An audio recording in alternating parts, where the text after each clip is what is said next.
Welcome, everyone. We're delighted to have you join our roundtable discussion on breaking career ceilings and feeling comfortable in your own skin, hosted by the Committee of 100's Next Generation Leaders. Launched in 2014, the Committee of 100's Next Generation Leaders program convenes an exceptional group of changemakers and rising leaders from diverse sectors. Currently, there are over 180 NGL alumni across a multitude of sectors, making up a vibrant and diverse network. The genesis of tonight's panel stems from a recognition of the importance of fostering understanding and dialogue around cultural identity and professional advancement. Tonight, our aim is not just to discuss, but to also engage in a meaningful exchange of perspectives and insights that we hope will result in actionable takeaways that you can use in your own career. This event is part of the class of 2023's years-long service project. Our panelists will share their stories, experiences, and strategies for navigating the complexities of cultural identity and career progression. From addressing the concept of the bamboo ceiling to exploring the role of networking and mentorship, our discussions will be both enlightening and thought-provoking as we seek to break barriers, challenge assumptions, and create a more inclusive and equitable future for all.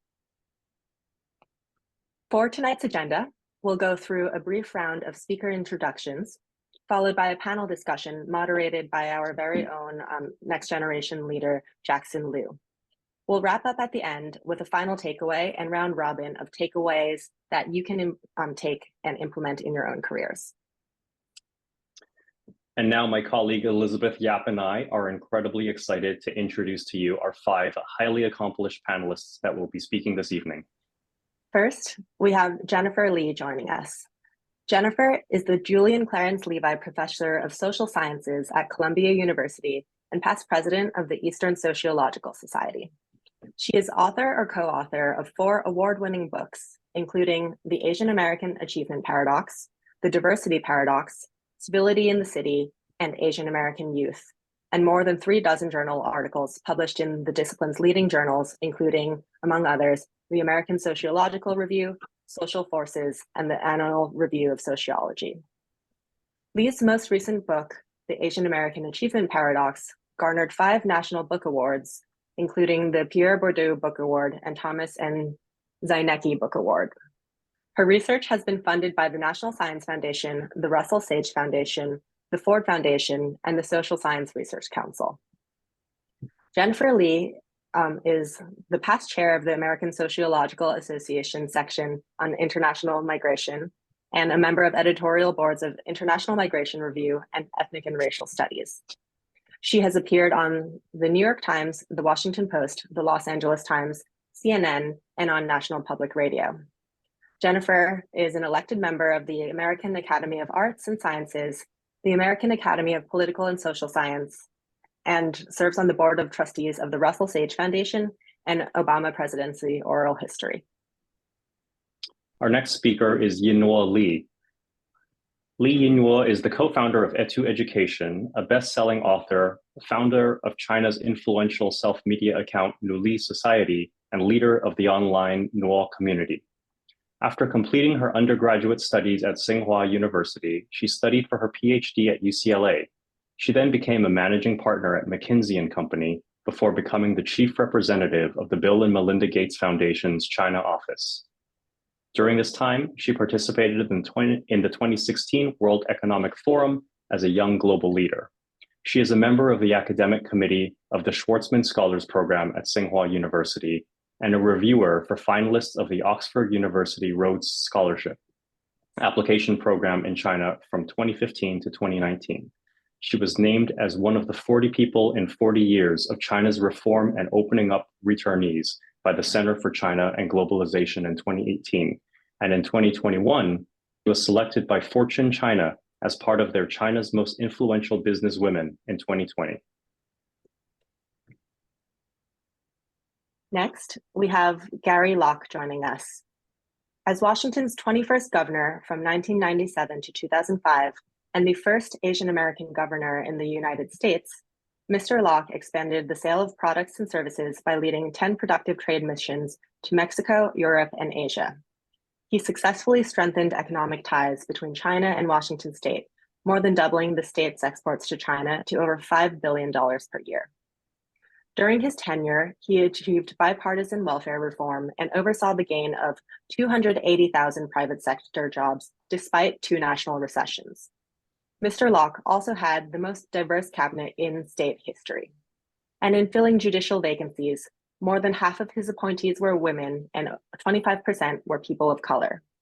During his time in office, Washington was ranked as one of the 4 best managed states in America.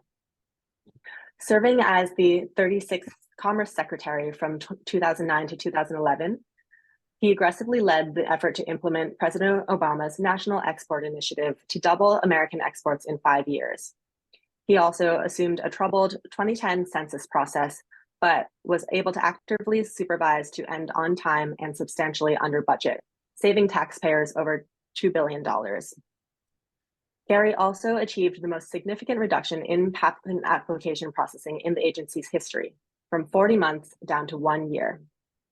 Mr. Locke oversaw a significant first step in the president's export control reform effort that strengthened national security while making US companies more competitive by easing their licensing burden from high-tech exports to partners and allies.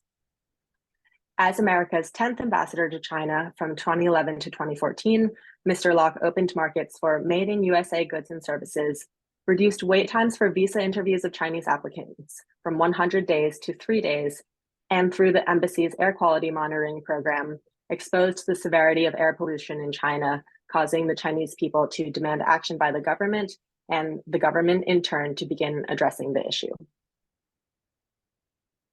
Joining us next is Brian Wong.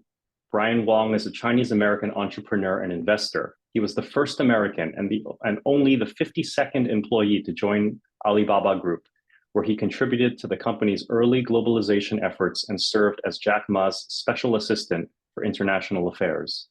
During his 16-year tenure, Wong established the Alibaba Global Initiatives, or AGI division, and was the founder and executive director of the Alibaba Global Leadership Academy.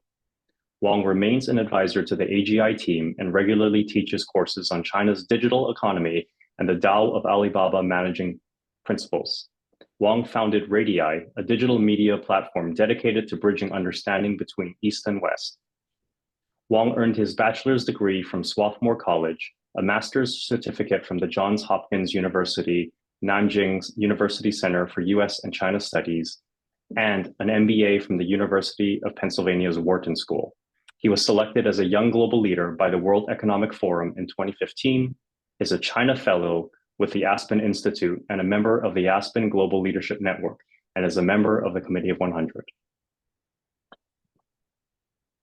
Last but not least, for the speakers, we have Mari Yoshihara joining us. Ms. Yoshihara is Professor of American Studies at the University of Hawaii at Manoa and the editor of American Quarterly, the journal of the American Studies Association. Her publications include Embracing the East, White Women and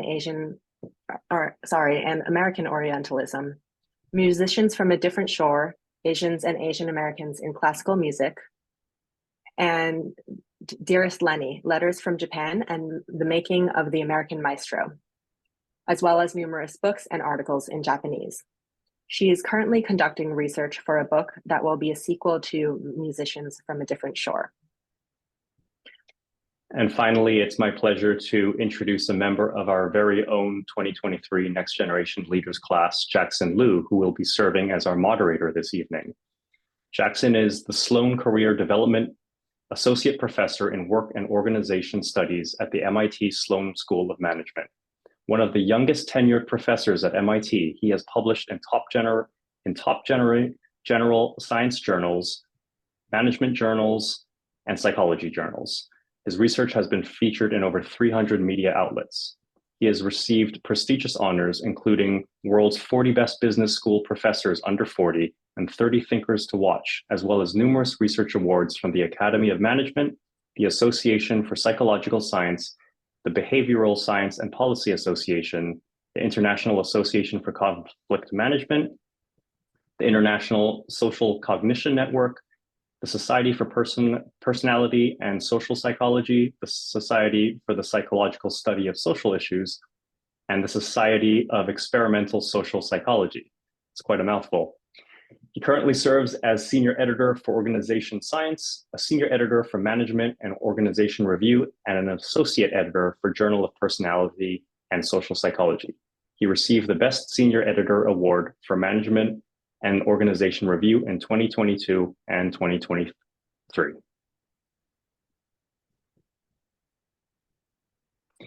And now we turn it over to Jackson. Great. Thank you so much, Elizabeth and Nick, for the thoughtful introduction. I personally have been so looking forward to this roundtable discussion. And as we've explained to the panelists, we would like this to be a deep discussion between intellectuals and friends rather than merely a show. So I hope this will be an enjoyable experience, not only for the audience, but also for the panelists who will be sharing their stories, perspectives, and even struggles. As you can see, the title of our discussion is called Breaking Career Ceilings and Feeling Comfortable in Your Own Skin. So to motivate the discussion, I would like to first show a few slides. Clay, would you mind showing the slides, please? Great. So what I will start by sharing, just to motivate the discussion, is that even though in the United States, we hear that Asians are the model minority, right? So the common assumption is that they're already doing just fine. But yet one common issue in both research and practice is that when we talk about Asians, we tend to lump together all Asians, right? But yet there are important and significant differences. For example, in the world of CEOs, while there are many prominent South Asian CEOs, for example, the CEOs of Google, Microsoft, IBM, Starbucks, Pepsi, and so on, it might be difficult to think of any or many prominent East Asian CEOs, especially East Asian CEOs who are not entrepreneurs. The next slide, please. Indeed, when we conducted analysis, this is just one of the 9 studies in our paper, and we looked at who are the S&P 500 CEOs. We see that while South Asians are well represented, East Asians are disproportionately consistently underrepresented across the years. Next slide, please.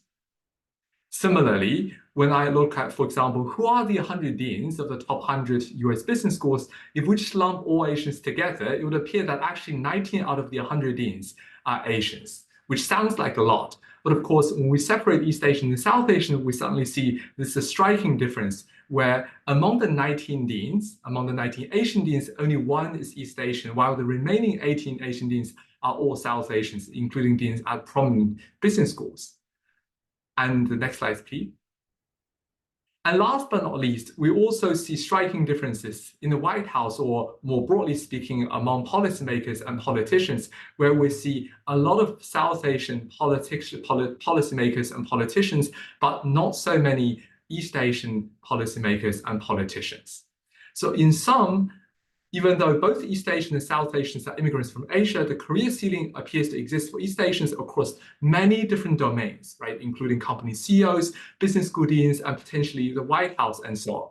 So since our panelists come from all walks of life, I would like to open the discussion and just ask you, what ceilings and challenges have you personally experienced or observed in your respective fields? And more importantly, how did you personally overcome them, right? Because our panelists are all very accomplished, so I'm sure you've broken many ceilings, and I would love to hear your thoughts.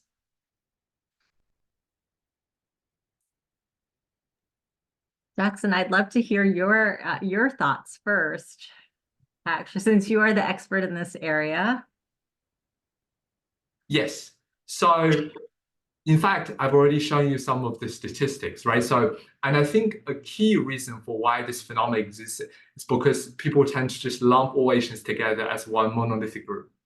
Whereas in reality, they're culturally very different, different socioeconomic status, and so on, right? So I'm curious, for example, we come from all walks of life, from academia, and I'm sure, for example, Gary, you've broken numerous ceilings along your successful career. What are some of the, let's say, common ceilings to be seen at different stages? And then how do you think we can overcome those ceilings? Gary, would you like to go first, since you've probably broken the most ceilings among us? Just trying to make sure I'm not muted here. Well, I think I guess I would challenge some of your statistics and maybe the assumption or the conclusion that you have that there's a huge dichotomy between South Asians and East Asians. I think obviously from your slide, South Asians, there's a large number of South Asians who are heads of well-recognized companies, whether it's Microsoft and maybe even Starbucks. But we also have so many South Asians who have founded and are CEOs Yes. of very large corporations here in America, many of them located in Silicon Valley. Absolutely. And so I'd be interested to know, to have a fuller picture of not just some of the highest companies, but some of the very, very large companies in Silicon Valley.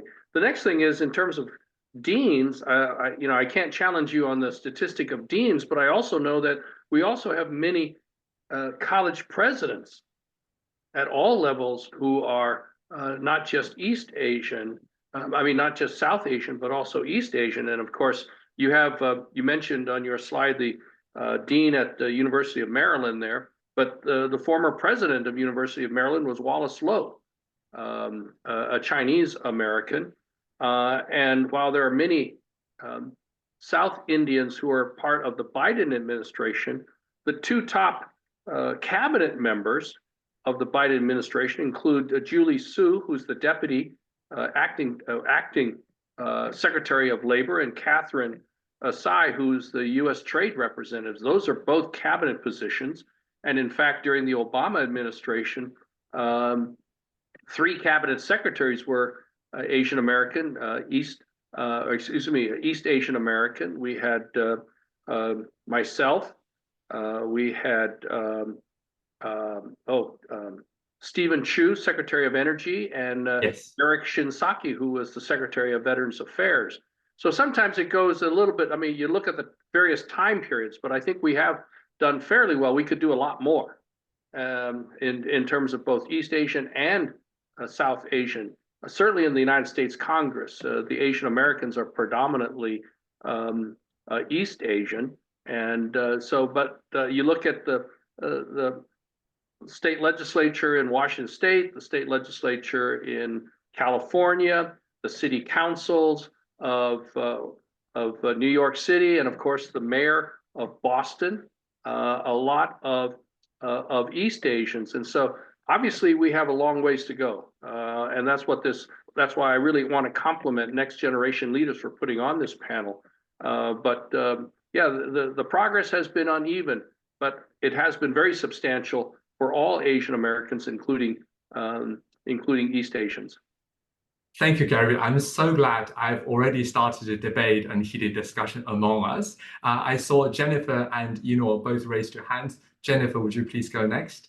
Sure. I actually wanted to address the question that you laid out, which is, what are some of the challenges we faced and what are some opportunities we were offered to allow us to overcome some of the challenges? And here, Jackson, of course, I'm thinking of your prominent and groundbreaking work on bamboo ceilings and the way East Asians are perceived as not creative. They're not nominated as leaders. They're not elected as leaders in their business and law school classes. They're perceived despite wanting to lead.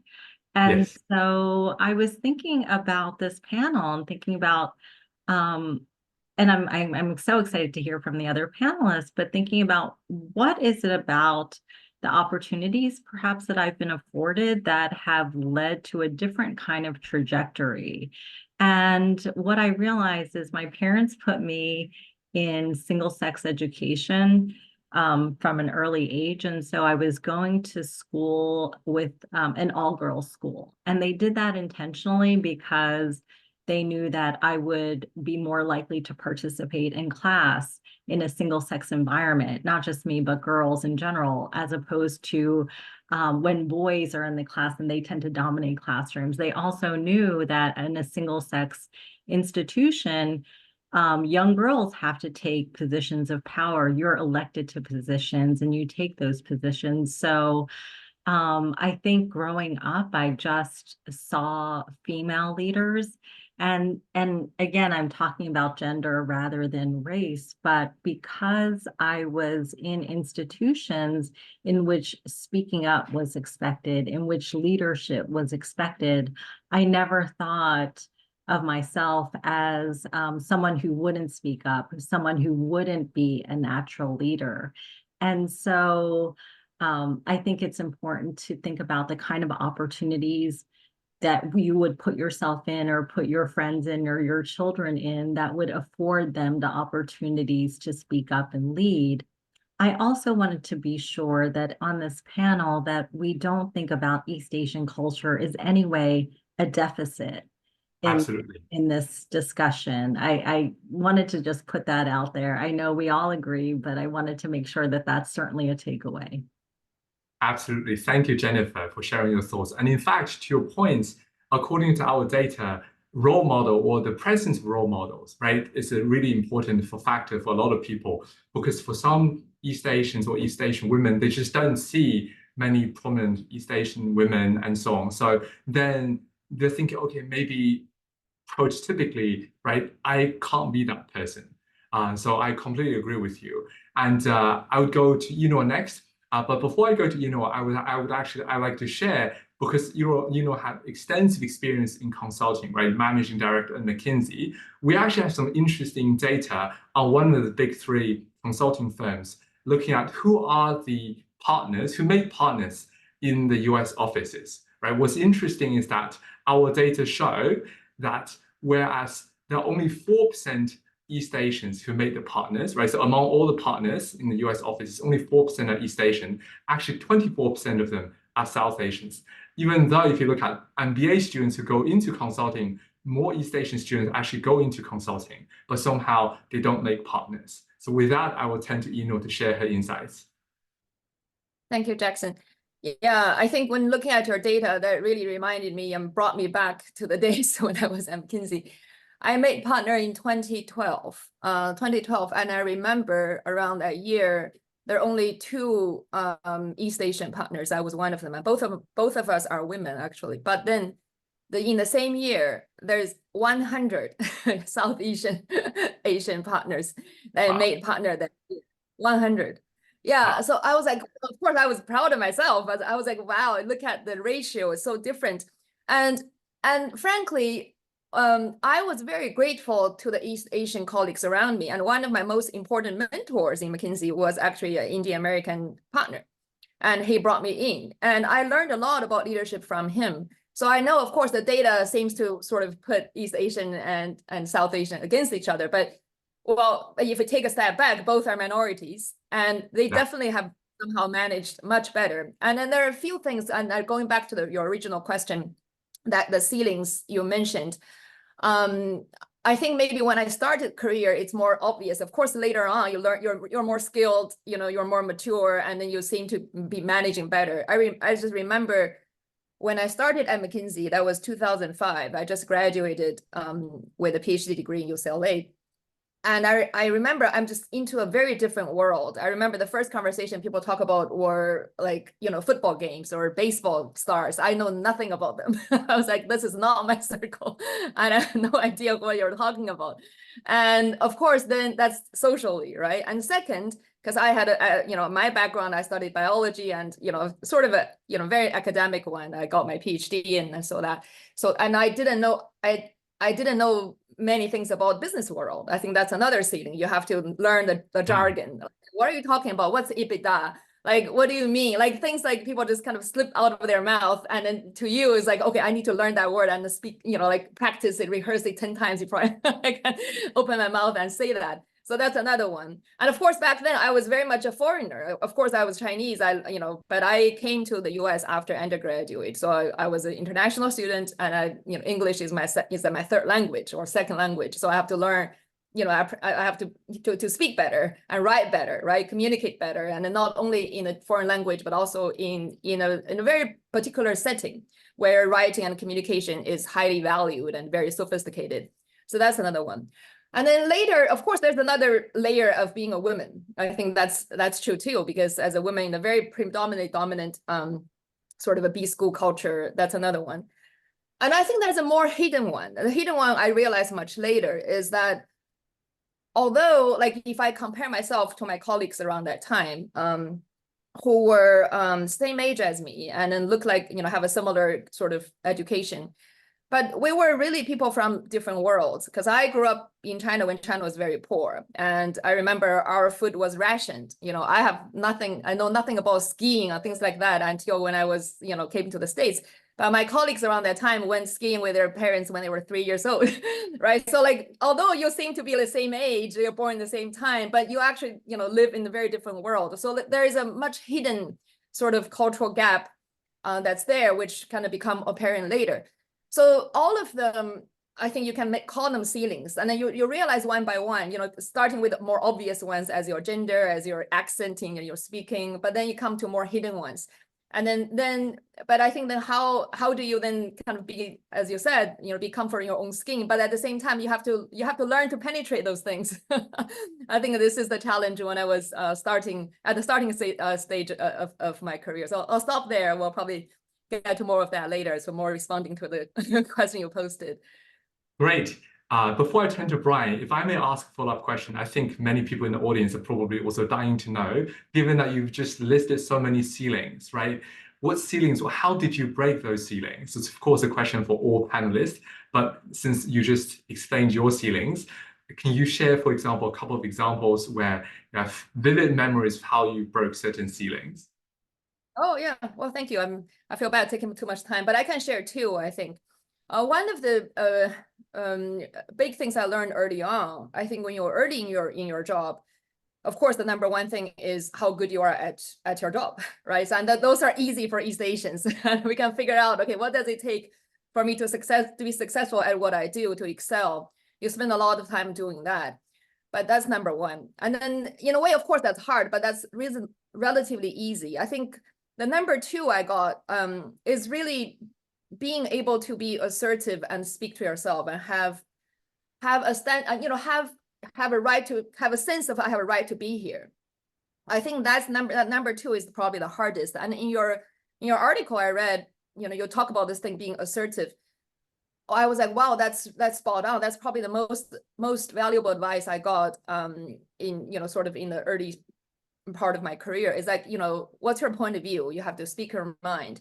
And I realized for East Asians, being assertive is difficult. The reason is that it's not like, you tell me like, be assertive and you can be assertive, right? Because there are a few prerequisites. Because you want to be assertive, think about it. First of all, you have to have a clear point of view, right? You have to know, like, what are you being assertive about? You cannot just be like shouting things. And I think that's actually something in the East Asian education.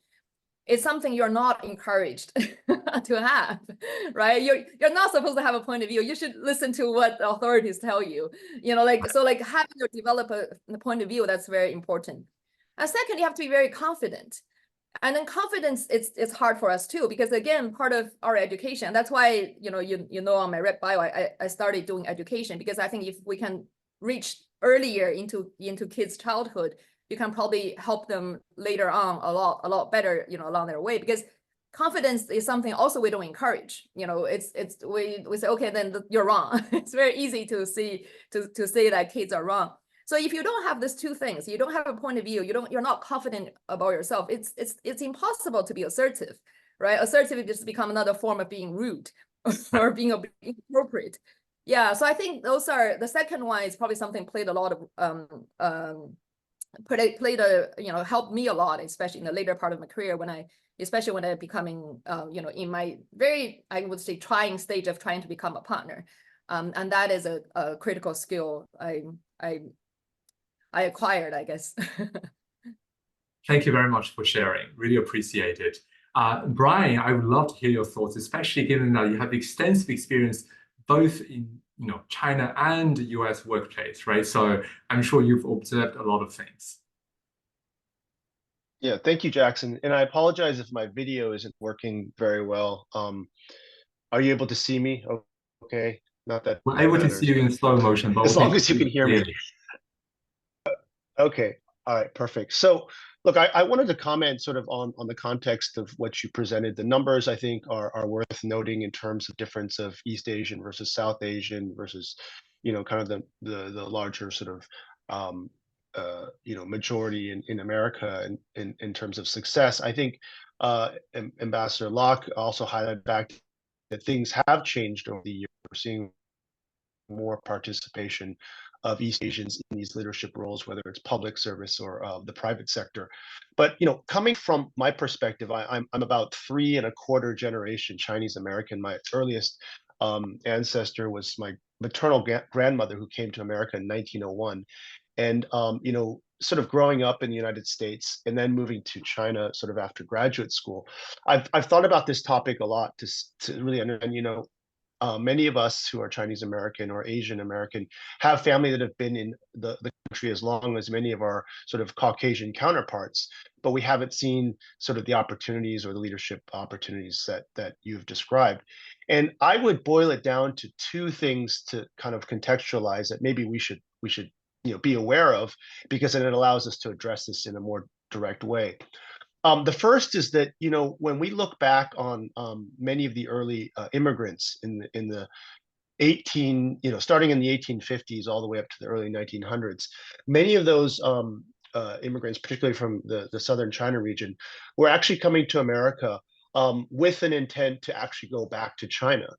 There was an opportunity with the gold rush. There's an opportunity in terms of economic sort of opportunities, and many of them believed that this was a chance for them to go abroad and then make a living and then come back to China and care for their family. This concept of sort of Argonauts, so to speak, that's the term that my grandfather or father used to use. And I think that was quite interesting, because there was a sense of temporariness that sort of governed the mindset. Obviously, that changed when many of the immigrants moved to America. They ended up staying for various reasons, and America became their home. But I think that to some extent, that perception continued to exist. And whether or not those who stayed were able to sort of acknowledge that or address that, I think that does have a psychological effect on the mindset. And obviously today it's much different. You have many new immigrant waves coming that have come to America with the intention of staying. Many of the early immigrant families are as American as anyone in America, multi-generation. But there could be some sort of residual from that early sort of historical context. I'd say the second thing that kind of does impact East Asians in kind of workplace and in society is the pervasiveness of what I would call, sort of Chinese culture that we grew up with and live with and still impacts us to this day. Those are these philosophical and religious beliefs of, say, Confucianism, Taoism, and Buddhism. And many of us, who have settled in America are Christians, or we have adopted to Western beliefs.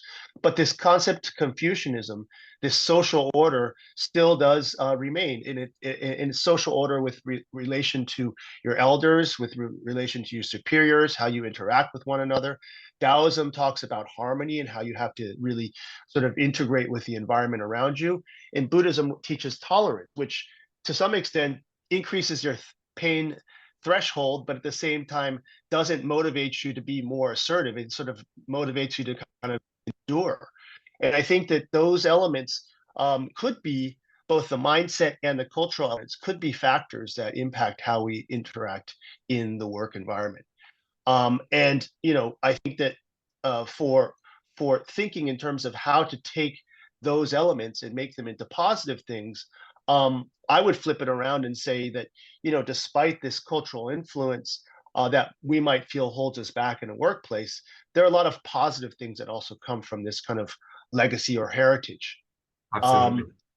The Confucian beliefs really help maintain and strengthen kind of family ties. And I think that's critical into the success of many Asian families in America, is the strength of the bond and the way that the parents support their children in everything they do. If you think about self-cultivation, also very much an Asian value, that is that puts real importance on education and learning. And I think all those things really do play a role in terms of providing a strong foundation culturally for who we are. But I just thought that I would highlight this conversation in terms of the context historically, but also by being aware, I think that will allow us to liberate ourselves and do the things that Yinhua talked about with regard to assertiveness and speaking out, because in a way we've sort of inherited heritage sort of cultural context.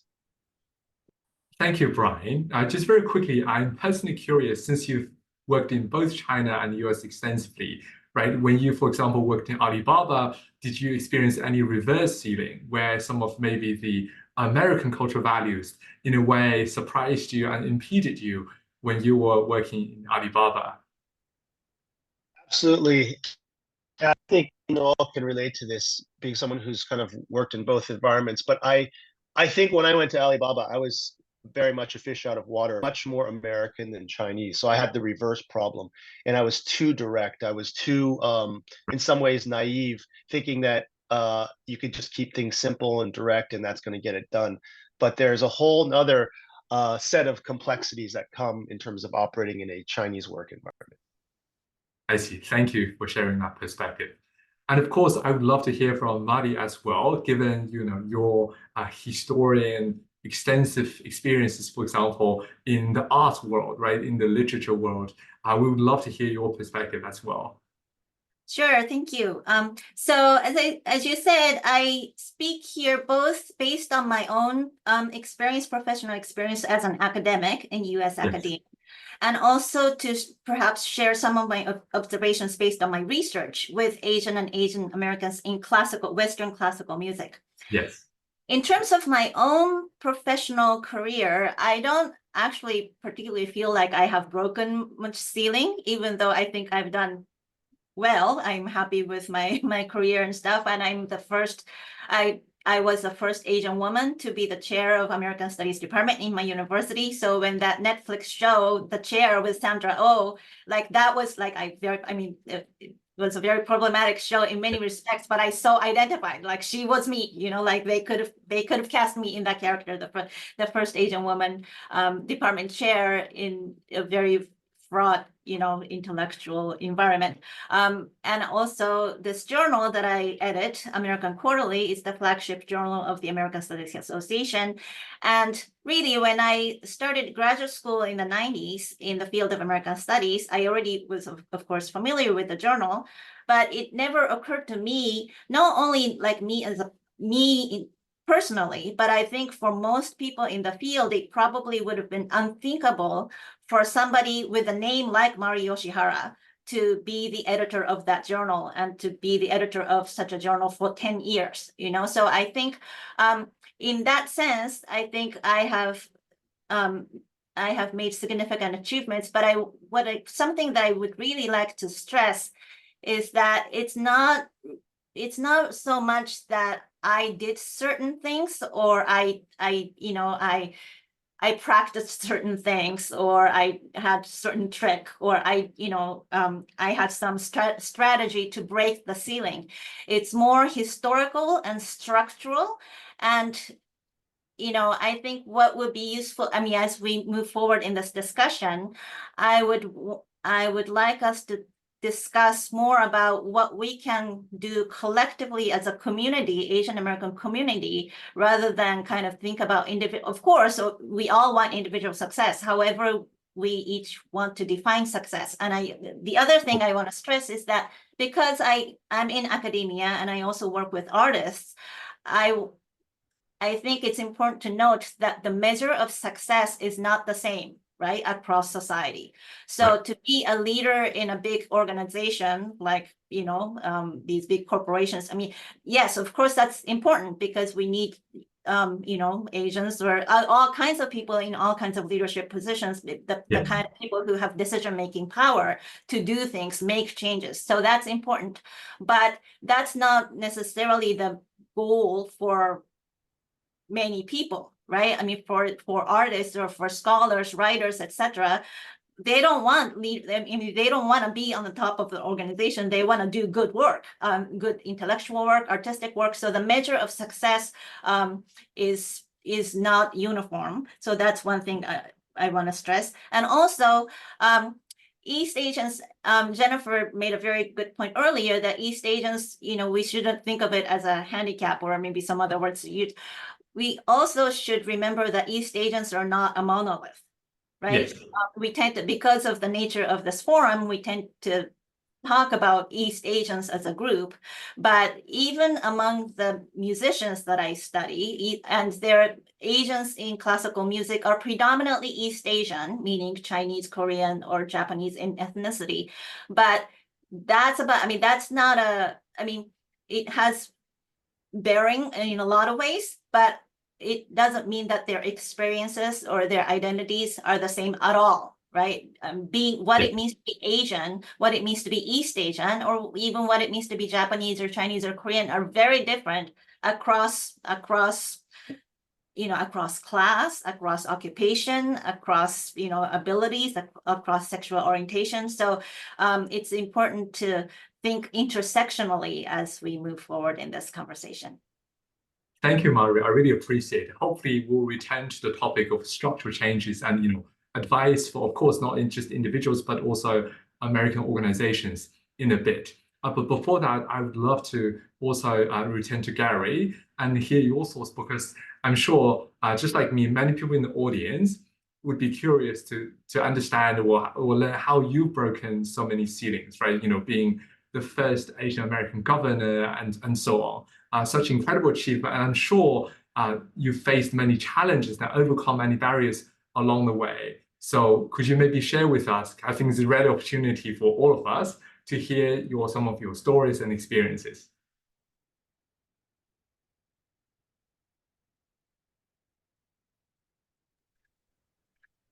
Thank you for that question, Jackson. And I guess my answer kind of touches on what Jennifer and Yinu and Brian have actually said, and actually what Maria has said. The challenges are different for each different type of profession, and the measure of success is very, very different. Yes. But I would say that talking about that Confucianism and values, when I was a young prosecutor, a criminal prosecutor, I just thought that, okay, if I just focused on the case, that would be a measure of success, and I would be able to be recognized within the organization, the prosecutor's office. But I soon learned that success and respect among your colleagues depends not just on handling the case in front of us, because as a prosecutor, most cases end up in a conviction, because the police and the prosecutor's office only file cases in which they really think that there's a good chance of success and a conviction and a verdict or a guilty plea, and there's so much plea bargain going on.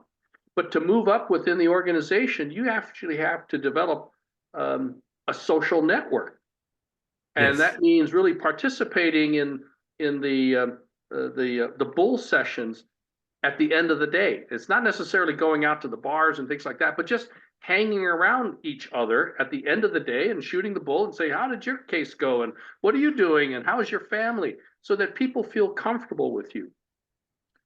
So because of my lack of social awareness and just focusing on the job, my early career in the prosecutor's office was hindered.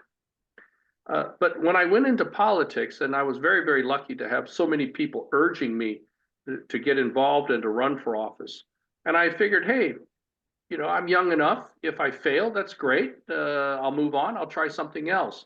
But one thing that really benefited me in my early political career, which enabled me to perhaps eventually break ceilings, was shortly after I was elected to the state legislature. And it was a time in which a whole bunch of people defeated incumbents, and I defeated an incumbent. I ran as a Democrat, defeated a Democratic incumbent who had a very good voting record, endorsed by all the interest groups because she voted the right way, and they would reward her by endorsing her. But I had the community, and I had a few people that believed in me, and all we did was just knock on doors and hand out a brochure and I won that election. When I was elected, I was sitting with another person who was also elected, and I said, you know, there were so many good candidates running. Any one of them could do the job. And it kind of made me think, oh, I'm just gonna, you know, keep quiet, and I'm just gonna be one of the people, and I'm not gonna rock the boat or try to stand out, because I felt that I'm just fungible. You know, I was lucky in some respect, and that all these other great candidates with great credentials could easily do the job and do just as good a job. And this other legislator who had worked in the state capitol, worked for previous governors and things like that, said, no, you're wrong. You are a very unique individual with different life experiences, perspectives, and values. And you're going to shape the laws in a way that no one else can. And it made me really realize that, because coming from an immigrant family and coming from a community that was very low income, very multicultural, that I actually had a different perspective than the other candidates and even the other people throughout the state legislature. And that I could actually elevate the discussion and help make the laws even better. And that taking that unique perspective and my own values and my own interest, I could actually develop legislation that would benefit the entire state. So that really gave me the confidence and the impetus and the motivation to be thoughtful, to speak out. I mean, I didn't always speak out, but it got to be the point where when I did speak, everyone listened. Because in some ways I didn't speak that often. And there were some people in the legislature who stood up on every single issue and just opined, and pretty soon people tuned them off and tuned them out. And so I had to be very careful as to when I spoke, but then also really try to develop relationships with the other legislators, understanding what their viewpoints were, where they were coming from. And I think that that's success in terms of any type of profession that you're going to go into. Getting to know the other people, understanding where they are coming from, whether in politics they're a Democrat or Republican or socialist, understanding, you know, oh, they're a business owner, and what are their issues? You're a teacher, what are your issues? You're a senior citizen, what are your issues? Why do you believe that way? Why are you concerned? And try to put yourself in their shoes, and then develop that relationship, and then try to help them understand where you are coming from as well. So I was able to, over the years, branch out from my emphasis on human rights, immigration issues, criminal justice issues, and I focused on social issues like programs for the developmentally disabled, economic development for farmers. And that gave me, broadened my horizons and my expertise, and that made it easier for other people to accept me. And so when I ran for office, I was not pegged, I was not pigeonholed, I was not stereotyped. And that really gave me an opportunity then to run and to get the respect, endorsements from people all around the state when I eventually ran for governor. Thank you very much, Gary. I so appreciate your insights. In particular, one thing that really resonated with me, and I think highly relates to what, for example, some of the other panelists talked about, right? It's sometimes culturally, maybe we were raised in a certain way that we don't want to rock the boat and so on, right? But at the same time, American culture really values assertiveness. But I think one thing that many panelists have discussed is not just assertiveness for the sake of assertiveness, right? So Gary, in your case, it's about speaking up, but with a purpose, with a good cause. So similarly, I think Yinhuo discussed, right? There's a distinction between being assertive versus being aggressive, just talking all the time. So I think for those in the audience and for those of us who are future generation leaders, so to speak, that's something very important to think about. For example, I myself, I try to make a point, one sort of actionable behavior I try to work on, and also I advise my PhD students to do the same, is when we go into a seminar, or before we go into a seminar, right? So study the speaker, study the research in advance, and at least ask one question during that seminar. At least make one insightful comment, not just any random comment, but something people would appreciate and add to the conversation. So I'm glad to see many hands went up. So let's go to Jennifer again. Hi, Jackson. I thought you were going to call on others. I actually love this idea of making yourself heard, and of course, with all of your research on verbal assertiveness and the differences in verbal assertiveness between East Asians and South Asians, and also East Asians and white Americans, I think is really, really, really important. I also wanted to riff off what Mari said about what opportunities we can create. Yes. So it's one thing to tell people to, even in a constructive way, to be more verbally assertive, to make sure you speak up, to make sure that you raise your hand in seminars. I think I was thinking of my role as a professor, and I have students who are at very different levels of comfort. They might be the first in their families to go to college, and the first in their families to go to Columbia, where it can be very intimidating, where you have other students who are legacies, whose great parents went to Columbia, and you feel, I see the students feel somewhat more intimidated. And so one of the things I do is explain that actually the student who is the first in their family to go to college is actually more successful because you have achieved a level of intergenerational mobility that your peers who are just reproducing their status are not. The other thing that I think is also critical is, as professors or as managers or as directors or whatever role, you can read the room. And there are some people, I won't mention status characteristics, whose hands will just shoot up. They might not have anything particularly deep or interesting to say. And Mari's laughing and she knows what I'm talking about. But they understand that participation is part of the grade, and they just want to perhaps babble or to try to make some kind of extraneous point. I have no problem. I want to create an inclusive environment, but I do not want, and I make sure that those kinds of people do not dominate the discussion. And I will bring it back to, okay, well, what did the readings? Let's get back to the readings and let's cut out the narratives.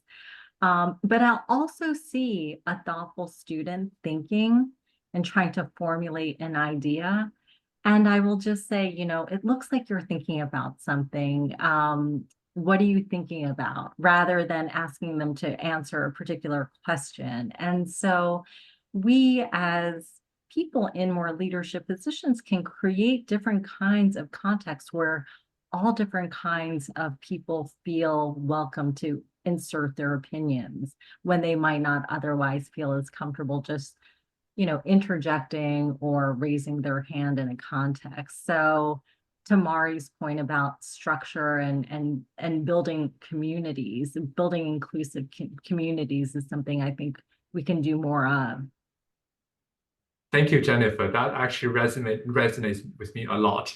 I do something similar. So I was, smiling and nodding the entire process. Instead of cold calling, I do warm calling, right? So for example, we will have discussion boards on Canvas and so on. So when I see some students, they have really insightful comments on Canvas, but not necessarily in the class, I will sort of approach them, say, hey, you have such interesting ideas.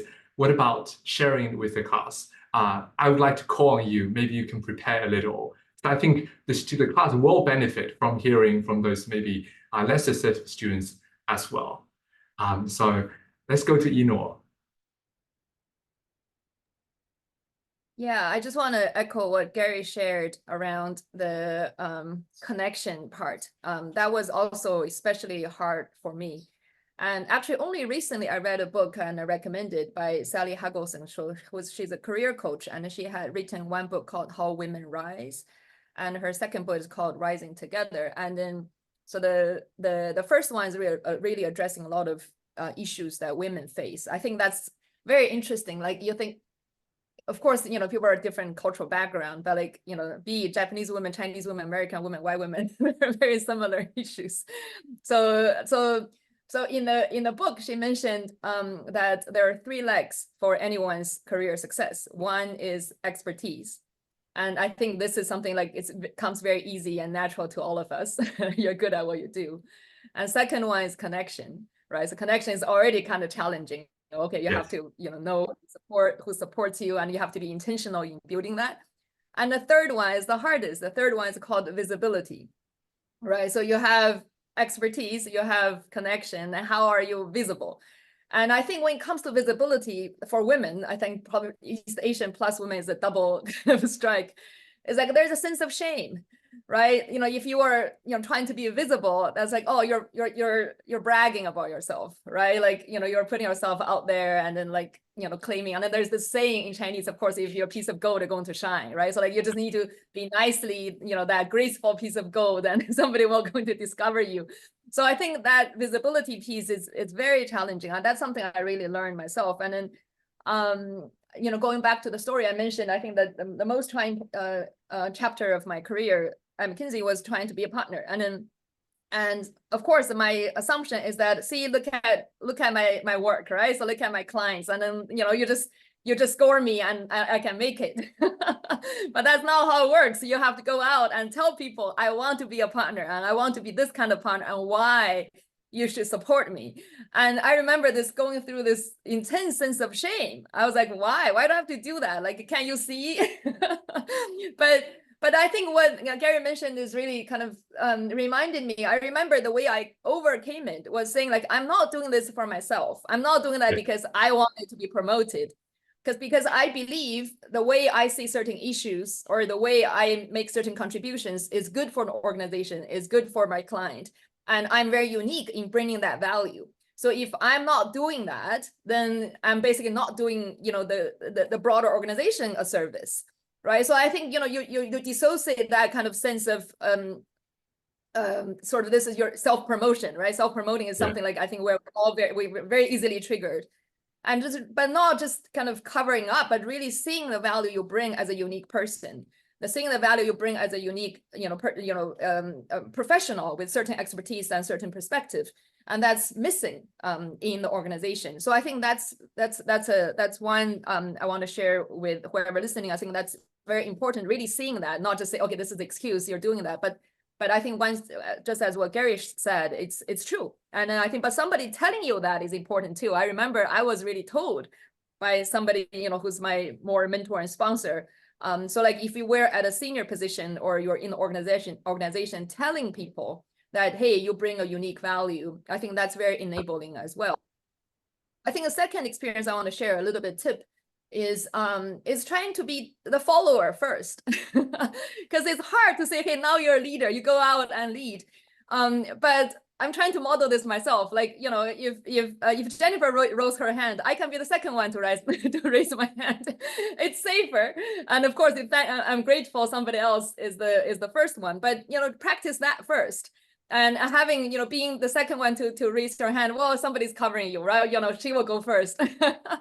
But I think basically being intentional in building yourself a runway or a ramp, you know, to the highway, because nobody gets on the highway just go. Like, you have to ramp up. So being very intentional, seeing that ramp up, and follow people, like even people who are very junior. So you don't have to suddenly follow Gary Locke, right? Of course, Gary is a huge inspiration for many, but look around. If there's somebody who's 1 year more senior than you, who has done something, well, you like it, well, then you know, secretively mimicking it.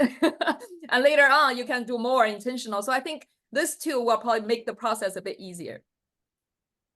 Thank you. You know, I really appreciate how you again emphasized, right, the importance of having a mission, having not just self-promoting for the sake of self-promoting, right, but thinking about the collective cause, the general, the broader goal. And this discussion actually reminds me of the research. So there's extensive research about how women on average tend to negotiate less than men, right? Whether it's salary negotiation and other things. But there's something interesting called the mama bear effect, which basically describes that then when you reminds women, when you prime them to think about the bigger cause, thinking about other people, then suddenly they're no longer afraid, or they're less afraid to, for example, negotiate and to advocate for themselves, because by doing so, they're also advocating for other people. So I just want to share it out there, the social scientist part of me. Brian?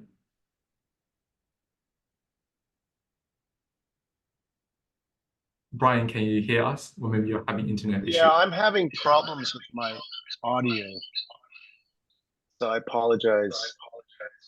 Maybe you come back to me. Great, we'll come back to you. Jennifer, would you like to build on what? I thought Mari had her hand up. Right. Mari? Sorry, I did have my hand up, and then some of what I was going to say was said by others, so I lowered it. But since you called on me, I'll just say something that kind of in my head right now. Since used this metaphor of getting on the highway, I would say that yes, I agree. At the same time, I'm sort of making the similar point that I made earlier, but in a different way. Not everyone should necessarily set the goal of getting on the highway and getting as far and fast, as we can. Sometimes highway itself is the problem, right? In American history, highway construction is a big business. It's very politically, it's very political project. Highway construction generally displaces a lot of people, right? Residents have, been part of the community for a long time. It has all kinds of racial and class implications, highway building, and there are all kinds of other political, economic issues related to the highway. Sometimes highway is a problem. I know this sounds like a bit of a silly analogy, but sometimes the way in which society is set up, like for instance, the fact that we have to individually negotiate for just salaries or promotions, etc. I mean, that system, of course, so long as we live in that system, we individually should try to advance ourselves, both individually and for the collective. Yes, we need to do that.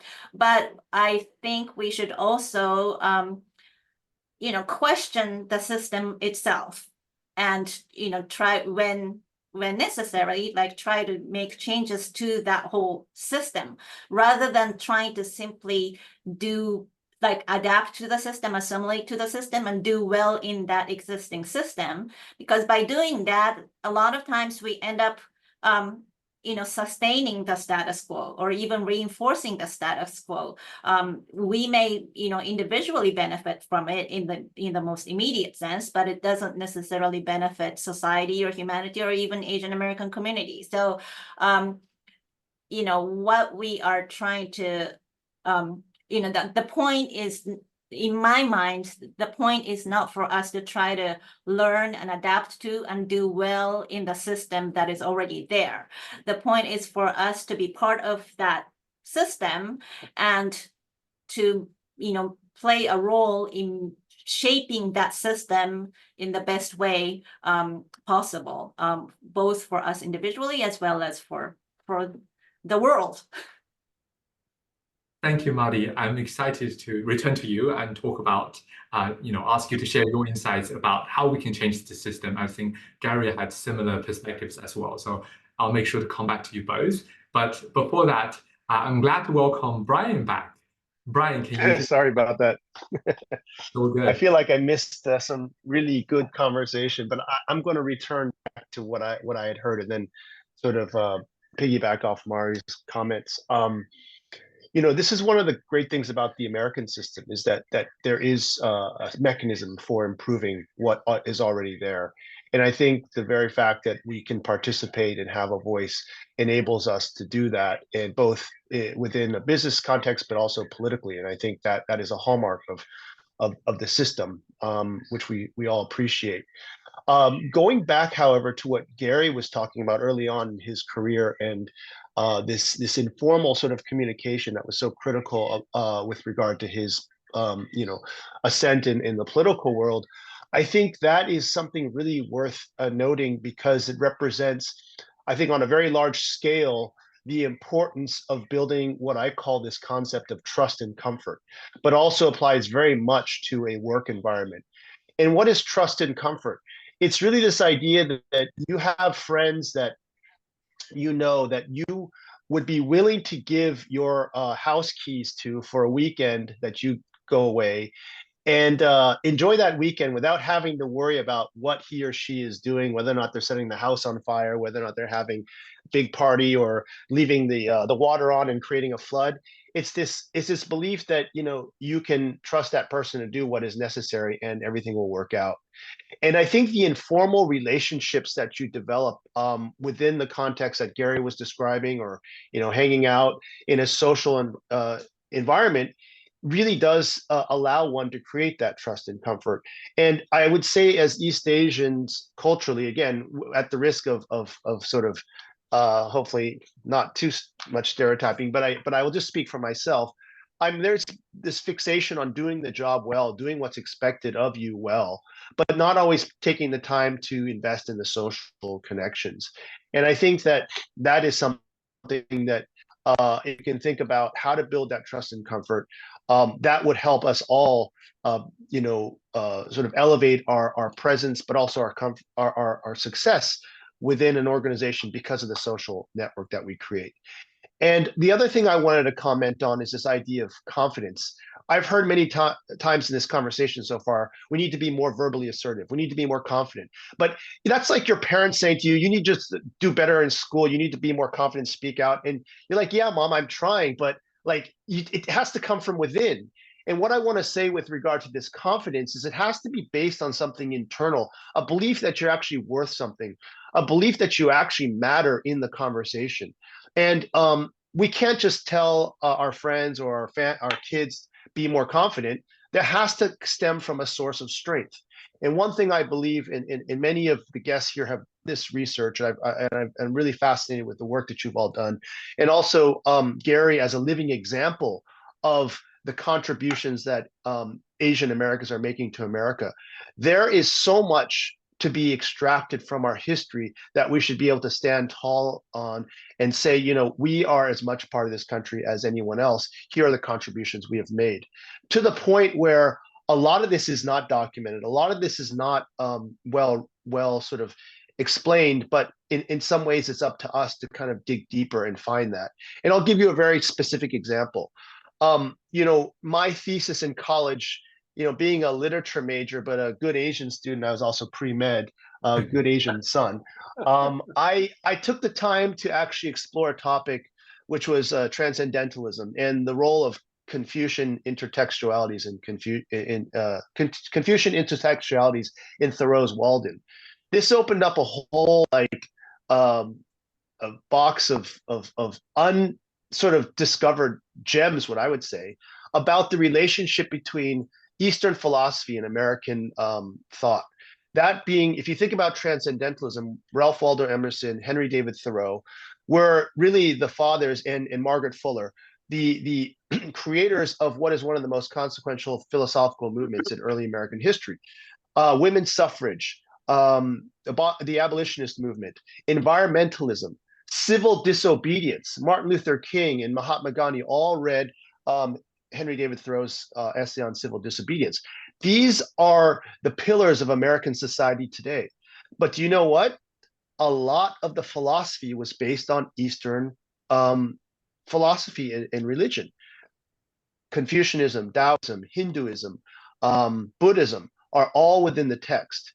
And he quotes them. And Margaret Fuller was the first person in America to translate the Tao Te Ching from French, which came from the Jesuit priests who lived with the emperor at the time. They translated this text into French, and then Margaret Fuller translated that into English, the Tao Te Ching. The Tao is this Taoist text.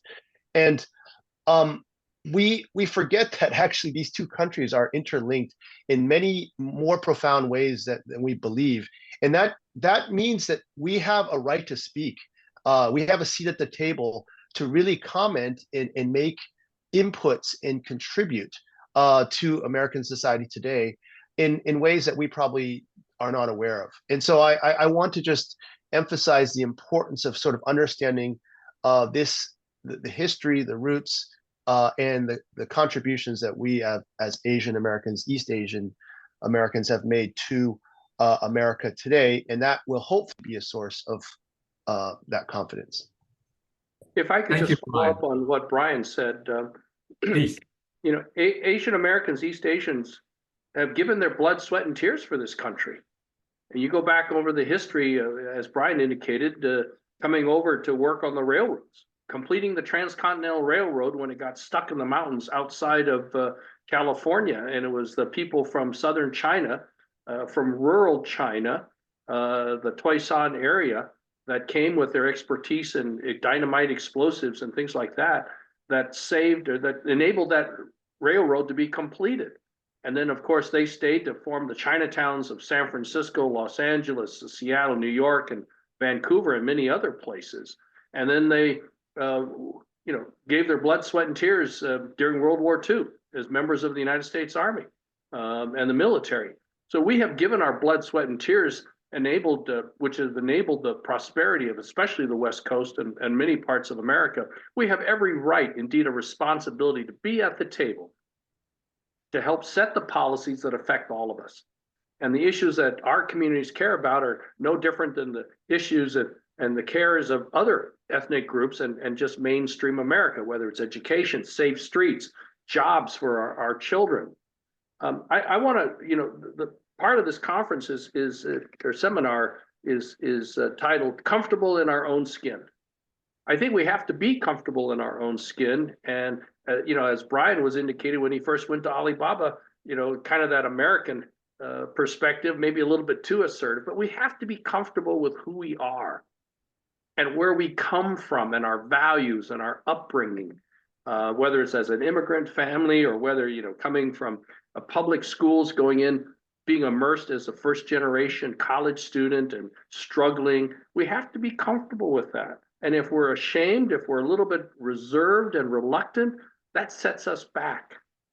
I think one of the things that I learned when I was in politics and just starting off with, I was as a former prosecutor, I was a lawyer, and you were always expected as a Democrat to follow the Democratic leadership when a Republican offered an amendment on the floor of the House, and the Democrats would say, well, we can't accept that because it's offered by a Republican.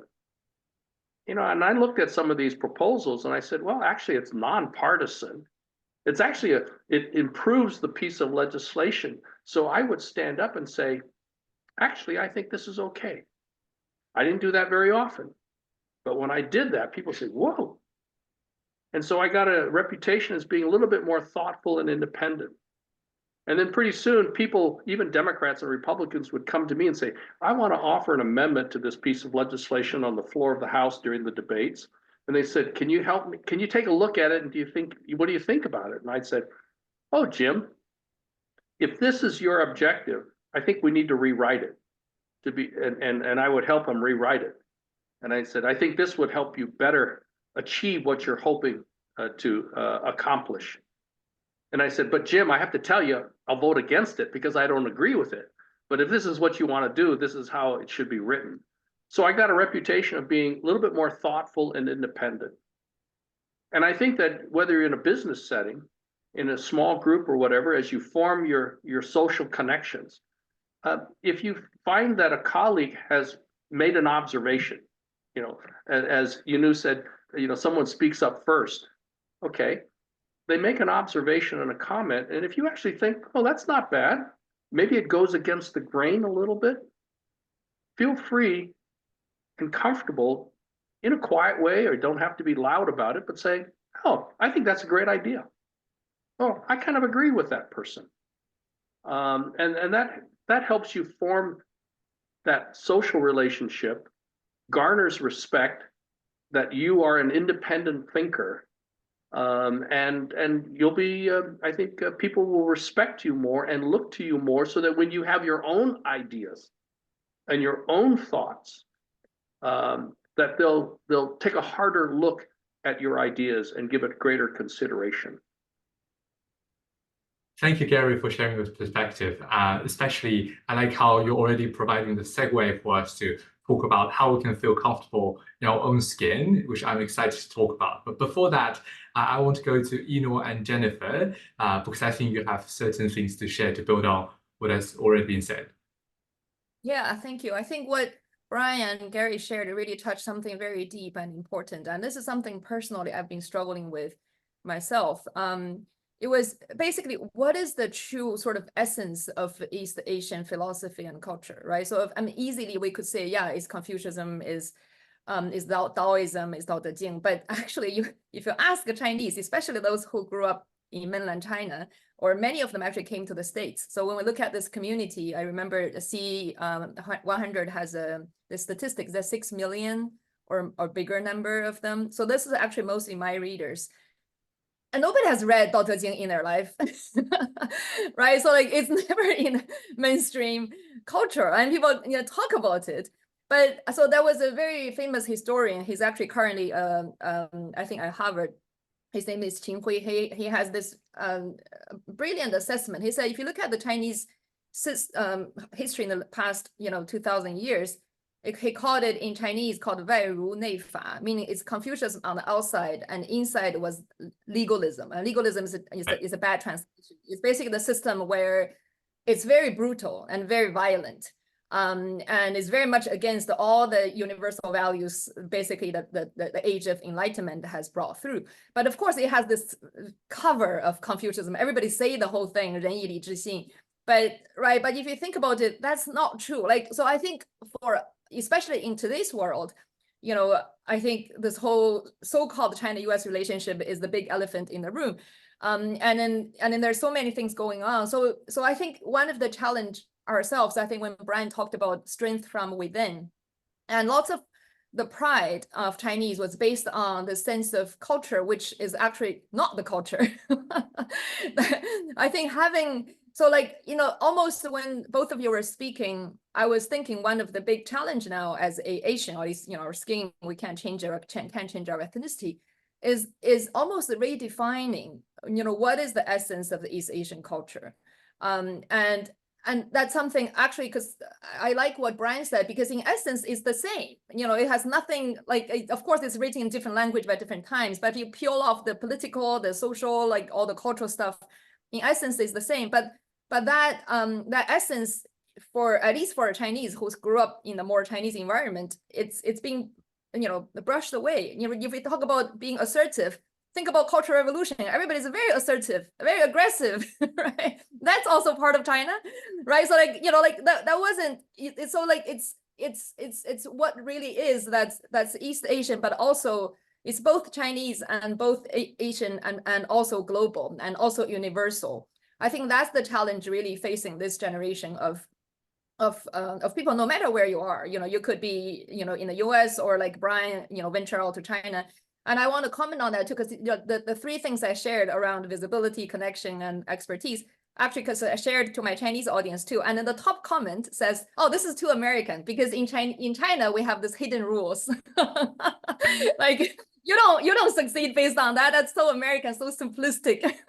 So you would think, okay, so is that good? Is that more traditional Chinese? Is something we should learn and adopt? Or no, right? So it doesn't mean if there's something prevalent in China means it's good, or even those are carried by Chinese in America.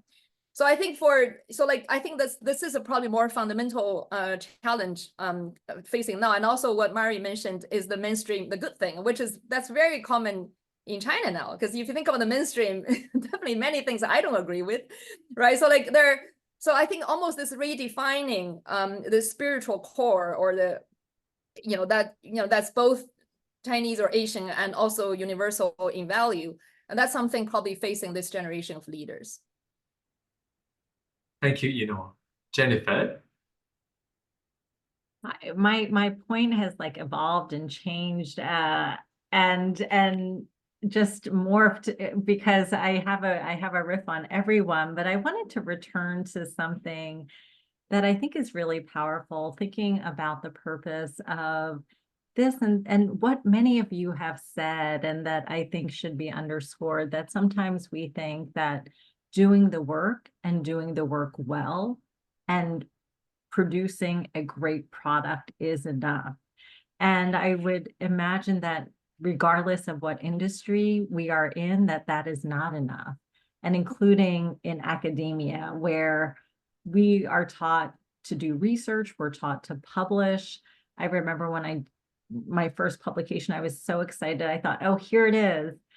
But then you have to actually do the work to actually talk about it, to promote the work. And this gets to something that several of you mentioned, this idea of self-promotion can be uncomfortable for a number of reasons that have even nothing to do with culture, even our gender identities, right? And the backlash that we experience if we engage in self-promotion. And so one of the things I have said repeatedly is about promoting the research.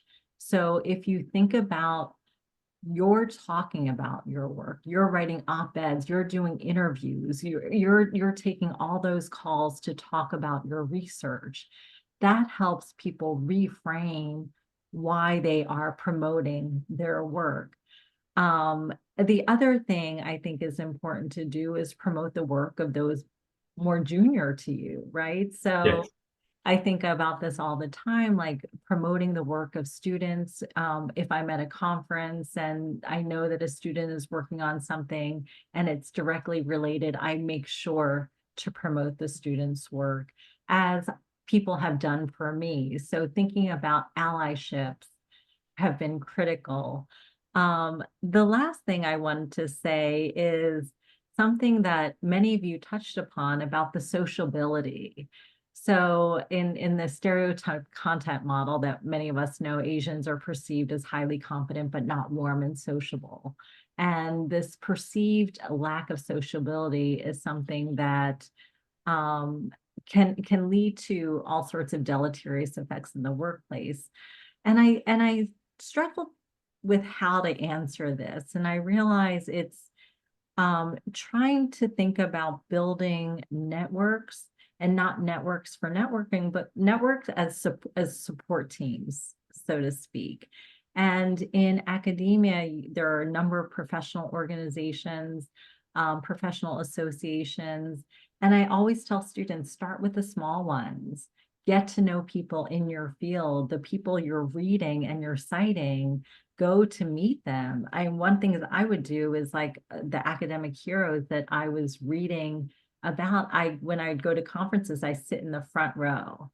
And as soon as the speaker was done, I would go not rush, but be first in line to talk to her or to him and introduce myself, and really just try to create a sense of who my intellectual community is, knowing that these people will have to write letters to promote me at some point, that these are the people my university will go to look for letters to promote me. So thinking about building a community, and when you've built one, making sure you're building that community for the colleagues below you, not below, I mean, more junior to you at all times. Thank you, Jennifer. What you just described resonates so much with me, because I guess I'm also in academia, right? So, and sometimes I can see at conferences, if I'm the speaker, I can see, after my talk, a couple of shy students that sort of hesitant, they, are deciding should they come talk to me or not. And then when I noticed that, I would actually approach them to say, introduce myself and to say, hi, thank you for coming to my talk, and so on, right? And similarly, I have no problem promoting the work of my students. I just actually feel very empowered when I do that. But at the same time, I have to admit that even I study assertiveness and the bamboo ceiling, I also feel uncomfortable, making a post about saying, hey, I'm excited to share this new paper on A, B, C, and D. Except maybe for certain occasions, right? If it's the Asian Heritage Month, then I feel more empowered to maybe share. Otherwise, I still feel a sense of sort of, embarrassment or shame that why am I doing this, and so on. So, well, that's okay, Jackson. I promote your work for you. Oh, thank you. Yes, that's right. We need to build a community. So I saw Brian had your hands up a long time ago. That's fine. Yeah, thank you. Again, like like Jennifer, my commentary now is evolving as I hear more people speak.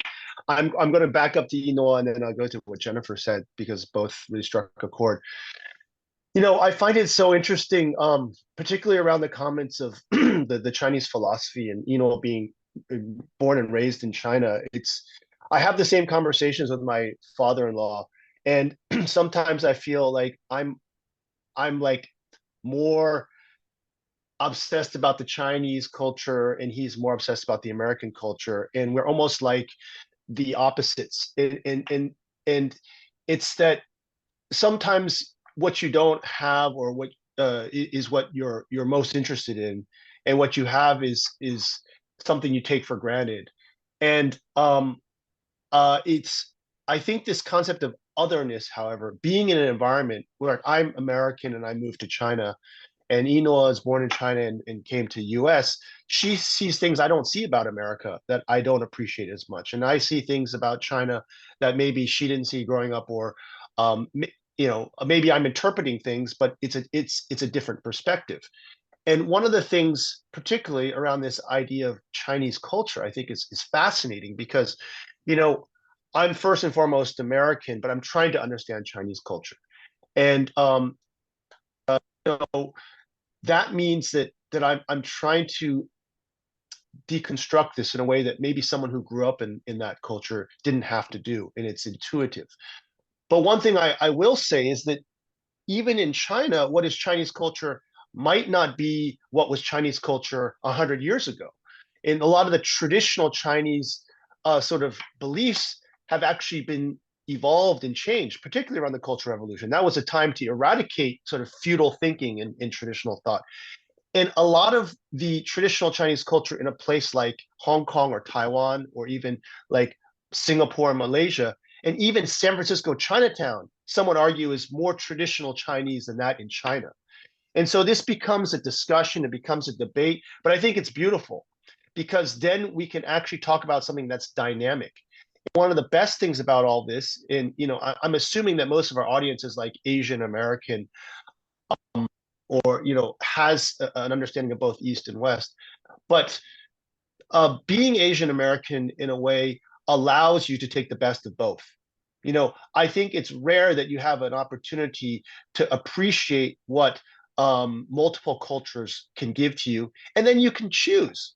And I think I'm a beneficiary of that. I think everyone on this call is a beneficiary of this, Korean heritage, American heritage, Japanese heritage, American heritage. We're blessed. And I think we should embrace that. And I think we should encourage others to embrace that. And whenever we talk to people about, say, US-China relations, we shouldn't be apologetic about being of Chinese heritage. We should say, look what this relationship has done for people like us, but also larger America and Chinese population, and frankly, the world as a whole. Has seen the benefits of development initiatives that include both US and China contributions.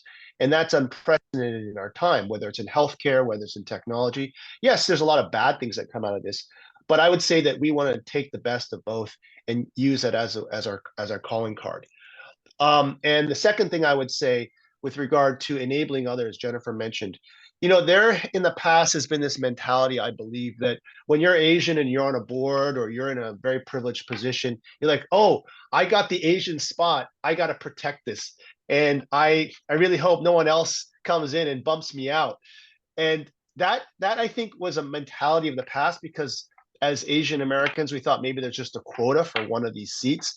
I definitely heard this conversation in Hollywood with the film directors and the actors, like, oh, I got that Asian part, so I hope no one else comes and competes for that. There's a changing mindset now that we should create more opportunities for each other at the table. And I'm sensing a change, a shift. I mean, we can see it in Hollywood. I think we need to have that on boards, in academic positions as well. If you're dean of your at your school, you should think about how to empower other agents, to give them opportunities so that there can be more diversity within these discussions. And so I think for us to shift that mentality, it's not a zero-sum game. It's like us trying to create more prosperity for all, because obviously qualified people who represent legitimate views, I think will be much better off in terms of feeling comfortable with who we are, but also helping others.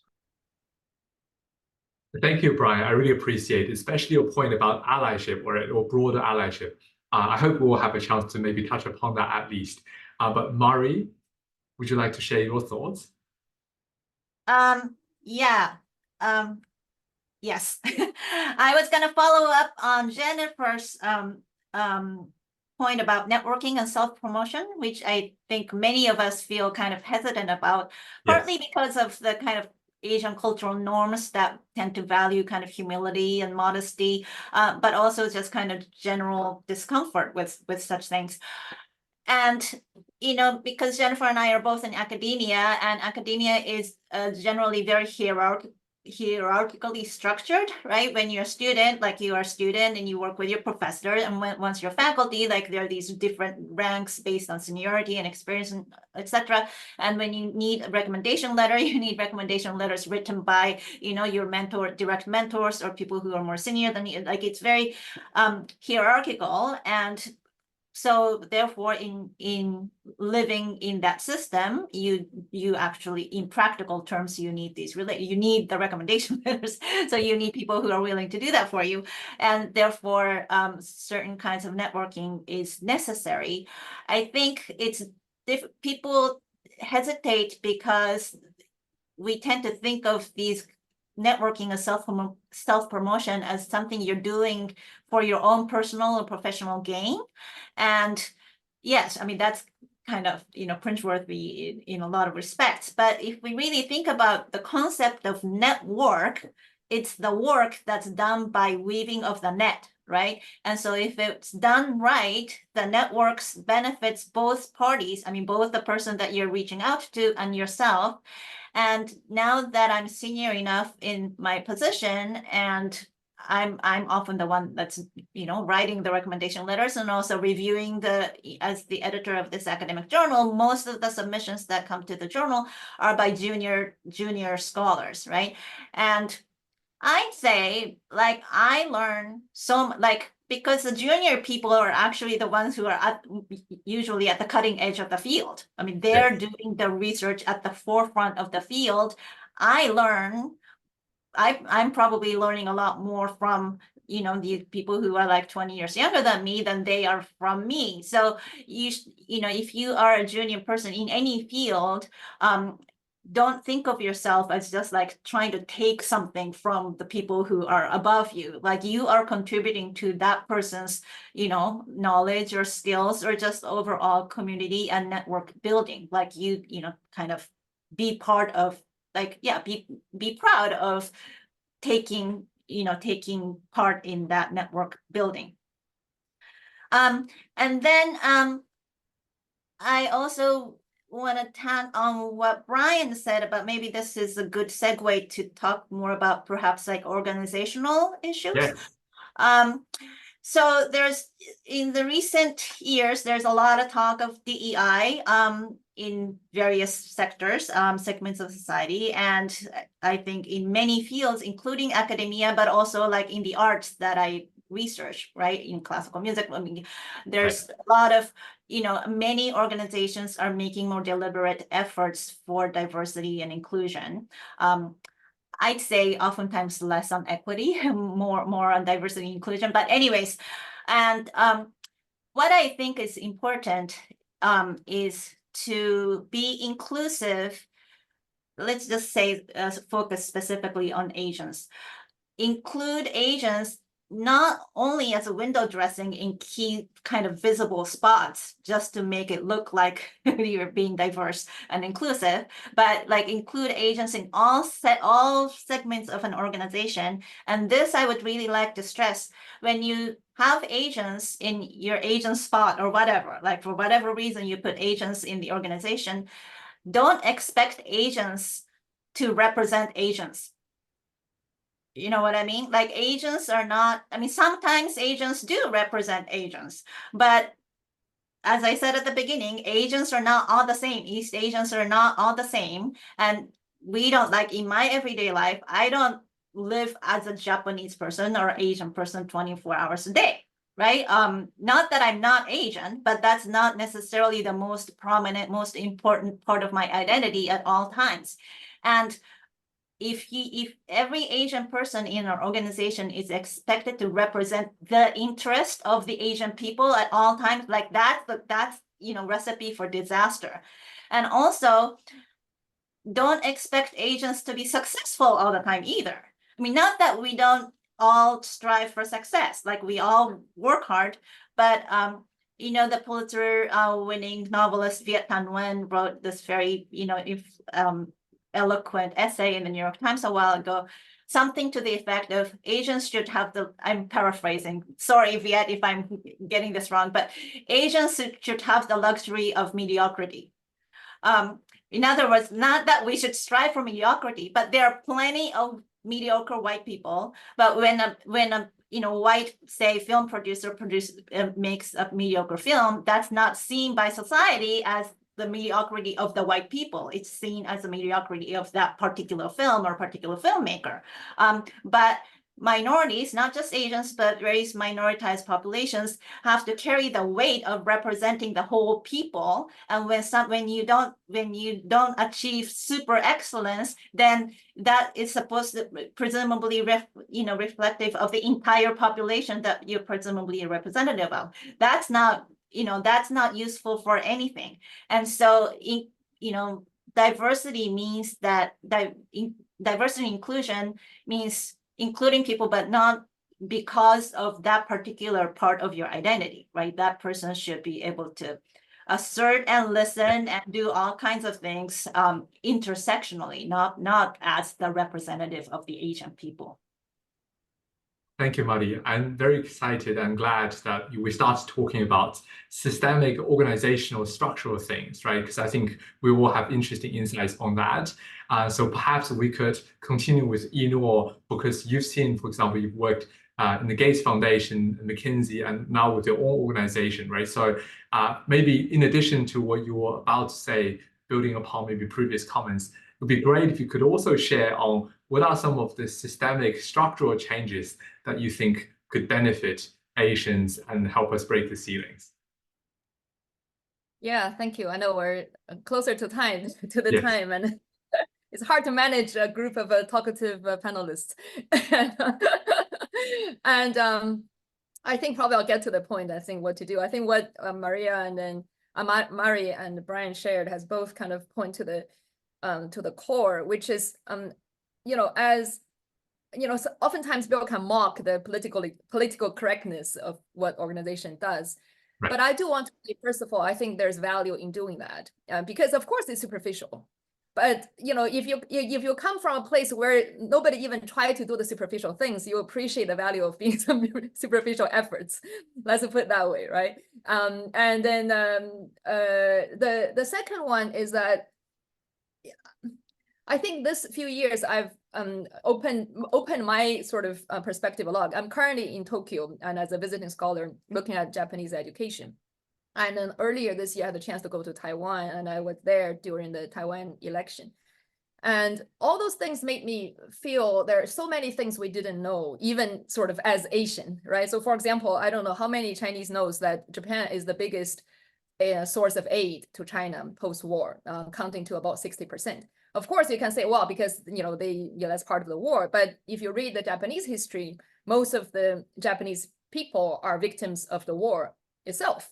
Right, so it's the regime who's responsible, but then many things are there. Like there's a lot of hatred currently in education between China and Japan. Maybe in Korea the same. I think there are a lot of things going on. But the things there is that we want to make it abstract. When it becomes abstract, it's very easy to hate certain things and label certain things.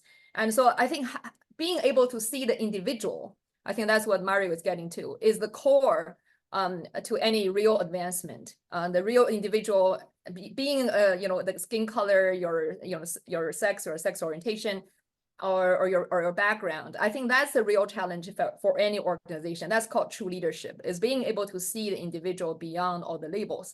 And I think there are a few coming to the point around what organizations can do. I think number one is basically more transparency.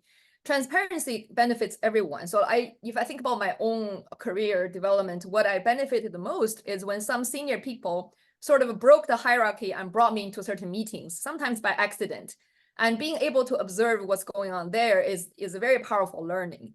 And I was thinking, if that can be a norm rather than an exception, that would be wonderful. And I think in the book I mentioned, when they're Rising Together, they also mentioned some great leaders, what they do. They would having a very difficult conference call and put their staff to listen to it and see how they deal with it. So I think having that level of transparency is probably the single most powerful thing an organization can do, because it's kind of counterintuitive. Because when you have power, you want to keep the power to a smaller circle. That's kind of how human nature is, right? It doesn't matter if it's a man's circle, if it's a racial circle, whatever it is. So we create this kind of things to make your privilege protected. So I think creating more transparency is something the organization can do, because this topic is actually very deep. You can do many levels. Eventually, there are many process designs, but eventually it's this intention.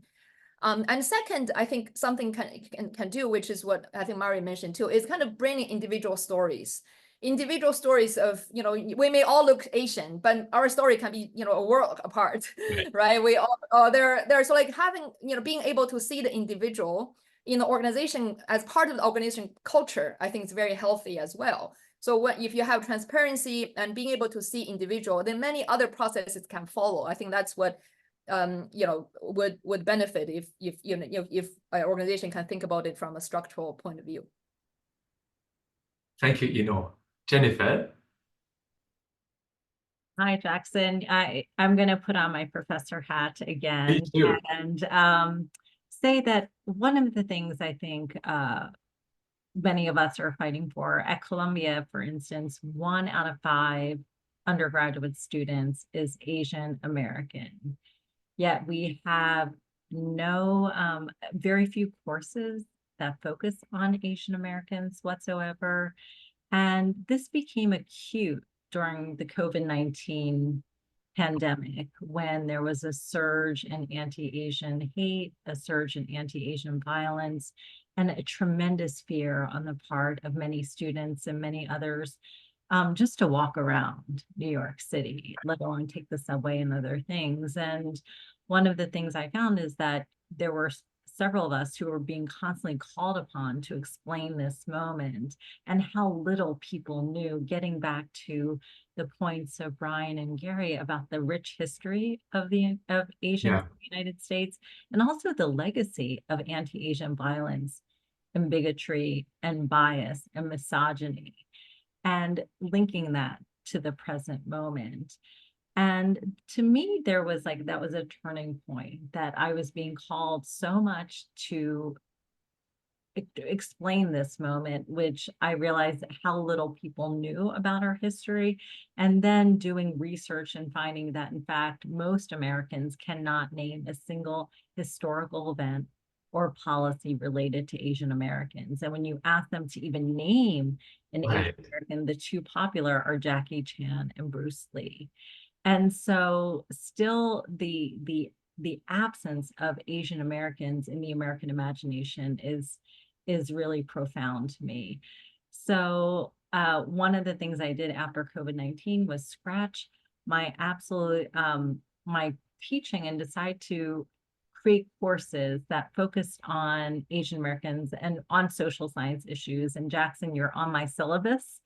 But this idea that if we're at the point where we should be building, we're at the point where we're senior enough where we can be building, if not us, then who? And so one of the things I've been pushing for and trying to build the infrastructure is for an Asian American initiative, where we'd have a research institute for the study of Asian Americans at Columbia, working with the development office, working with the trustees, working with donors on a major capital campaign to build this infrastructure so that people understand about our histories. People include Asian Americans in research on health, on science, in a number of areas in which we are absent, because typically funding dollars don't go to studying Right. Asian Americans. So really about building what if we don't build it, who will? Thank you, Jennifer. I really appreciate those profound insights.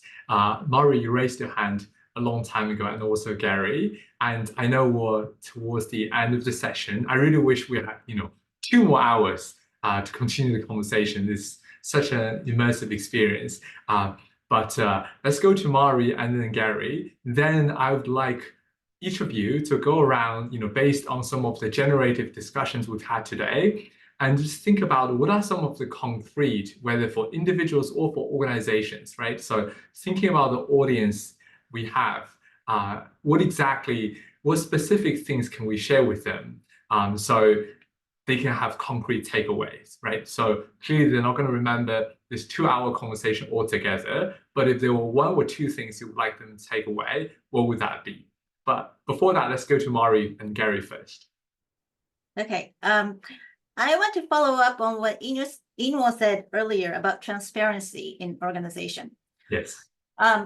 In my research with Asians and Asian Americans in classical music, as I'm sure all of you know here, like Asians and Asian Americans are generally quote unquote overrepresented in classical music. If you look at any American orchestra, especially youth orchestra, especially the string section, they're mostly Asian. Well, not mostly, but they're very heavily Asian, especially East Asian, right?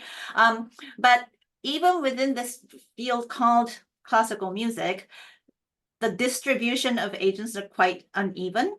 For one thing, there are many, many instrumentalists, East Asian instrumentalists. But then when you look at the kind of, if you look hierarchically, people with decision-making power within music organizations, etc., there are very few agents. So there's that, like going back to where we started with the bamboo ceiling and stuff, we can see that. But I mean, there are many reasons for that. I think I'm not going to go into that now. But in terms of transparency, I think one of the reasons why there are so many agents in, say, American orchestras compared to other realms of classical music is because American orchestras many decades ago have implemented the system of higher employment, like doing screening auditions behind the screen, is precisely to prevent discrimination based on gender, race, etc. So the hiring is a lot more systematized, and there are various kinds of mechanisms in place to prevent not only racial, but gender and other kinds of discrimination, which is not the case in other realms of classical music, like opera, for instance. I mean, like or composition or freelance, etc. I'm talking about this example to say that organizations can be a lot more kind of aware, like self-reflective about how they make decisions, not only in terms of hiring, but all kinds of decisions. I am sure in all fields, all kinds of decisions are made very informally, right? Ostensibly, decisions are made at meetings, board meetings, or conferences, etc. But in fact, a lot of decisions are made through social networks, like behind the scenes, in a bar, with a bunch of guys like drinking and making, let's do this, or, other kinds of like social. I mean, that's the meaning of social, right? And a lot of the reasons why, say, women or racial minorities or, people with, with less than professional middle class, background are not in those positions is because they're not part of that kind of social network. They don't have that social capital. They might be able to achieve certain level of educational capital, economic capital, but social capital and social networks have a lot more weight in a lot of professions than is often acknowledged.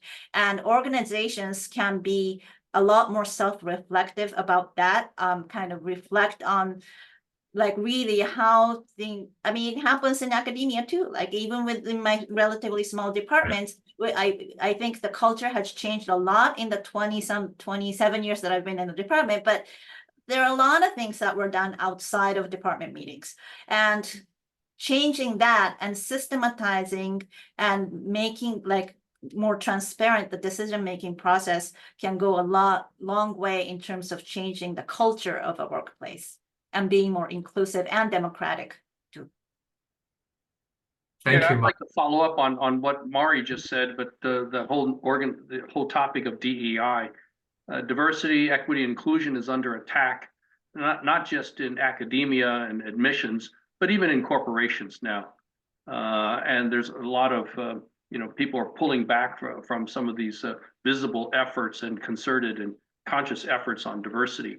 For many of the folks watching this seminar, we have benefited from these initiatives on diversity, equity, and inclusion.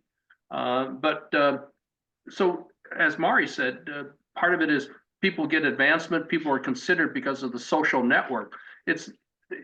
I'm not saying that we need to really network in a pejorative, negative sense, but having social interactions with your colleagues and the people within your organization, so they get to know you as an individual, as a person, as opposed to just your performance, is so important in terms of opportunities for advancement, because promotion, advancement is more than just your qualifications, but your ability to interact with people, to get along, and how you fit within the culture of the organization, which is why it's very important when I said earlier that you just don't go home after work and focus on your work, but you actually spend some time getting to know people and they get to know you. The other thing is that for me, affirmative action has never meant quotas, hiring unqualified people, or having set-asides. Affirmative action for me is taking a hard look at people you might not otherwise consider, who don't fit the typical mold. And for many of the people who are listening to this, you're in positions of authority, you're moving up in your organization. So make sure that you embrace that concept of reaching out, taking a hard look at people you might not otherwise consider, because it's the same thing as what Mari said in terms of the social club. They hire people because, oh, hey, I have a nephew who's applying for a job at your company, and when you see Matthew's application, take a hard look at Matthew. Well, when an employer has 100 people that they're looking at, and then Matthew's name comes up. Oh yeah, someone mentioned Matthew. I'm going to take a few minutes longer to look at that resume. Yeah, no, doesn't quite fit. Oh yeah, hey, this is a possibility, and you put them into the next round. For those of us in positions of authority, we need to reach out and look at people who may not fit the typical mold, but give them a little extra consideration. And I can say that when I was governor, I hired so many people to head up various departments and cabinet positions who did not fit the typical mold, but they were smart, they were ethical, they were hard charging, they were creative. And they ended up heading up organizations that then achieved national distinction. So we have to be willing to take a risk on other people as well, just as others have taken a risk on us. Thank you so much, Gary. I really like how we started, right, talking about the career ceiling and how we can feel comfortable in our own skin. And we started talking about individual factors, right? What we as individuals can do to break the ceiling. And then we shifted towards, well, what's the system, the organizations can do. Now we only have 5 minutes left. I would like each of us to go around and share 1 or 2 key takeaways for the audience. And as an organized Asian, I will start. Let's start alphabetically from Jennifer by last name. And yes. That's so tough. I mean, I've learned so much. I would say for me, it's thinking about when you're at the point that you're more senior, to make sure that you're constantly lifting as you're climbing, and to create, I mean, when we get to a point where we can create opportunities and widen the table or enlarge the table, that is what we should be doing. So that for me is very resonant with what so many people here have said, and do so in an inclusive, thoughtful way. Thank you, Jennifer, especially those of you in the audience who are already in senior positions. Be great if you could heed that advice. Yinhuo? Well, me too. I learned so much. Thank you for organizing this. And I think if I share one thing is we should all learn to see ourselves through our skin, and using the similar pathway to see others through their skin as well. Thank you. Constant perspective taking, I think, would really be conducive to that. Gary? I guess my comment would be, we each have unique a background, a life history, life stories, experiences, and that uniqueness can improve the work of whatever, and the objectives and the goals of whatever organization we're part of, whether it's business, whether it's the arts, whether it's academia or government.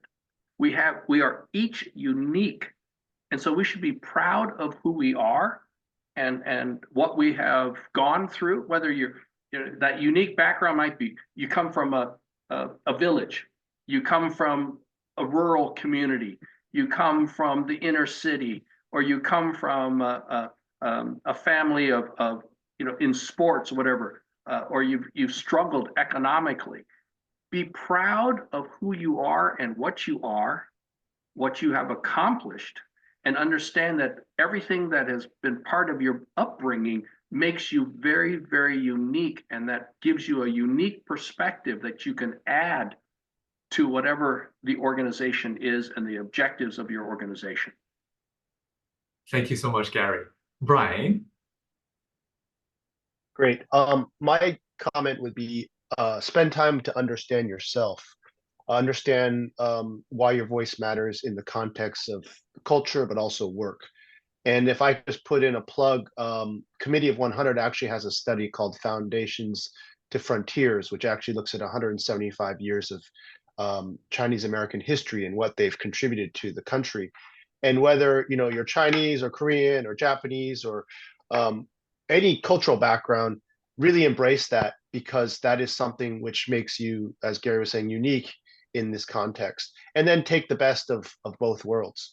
And then the final thing I would say is strive to achieve trust and comfort in those that you really respect and work with, because that is, as people have said, the best way to humanize yourself in their eyes.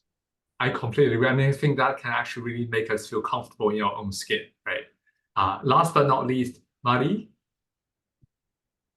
Having a last name that starts with a Y means that you have more time to think about it, but it also means that everything you were gonna say you have already been said by other people. So I'm gonna simply repeat a point that's already been made. But I think the most important thing as the basis for change is we individually have to first recognize, believe in our own agency and exercise that agency. Know that you are able to, you have power, however small, you have the power to make change, right? And you don't have to necessarily accept and embrace and adapt to assimilate into what is there.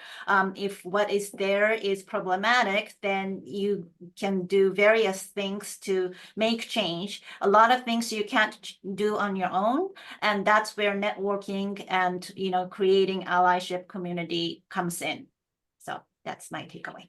Thank you, Mari. That's actually a really beautiful high-level summary. So we are close to time, and as the moderator, I just want to say a heartfelt thank you to all the panelists for taking the time. There are different time zones from different perspectives, so thank you very much indeed.